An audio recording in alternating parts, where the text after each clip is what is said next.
Hello friends, welcome to our YouTube channel. In this video, I'm going to tell you about how to install Dynamic Iceland in your Redmi smartphone. Before watching this video, if you have not subscribed to our YouTube channel, then subscribe to it and like our video. So let's start friends. First, you have to simply open your this settings.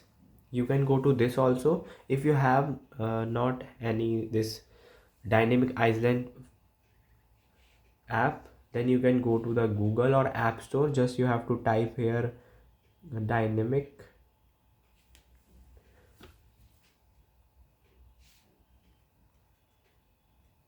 Iceland, and from here you can choose any app. Just download it. From here there are lots of app you can see, and it will be applied. I hope you like this video. If you like this video, then subscribe to our YouTube channel for more helpful tips and tricks videos. See you next time.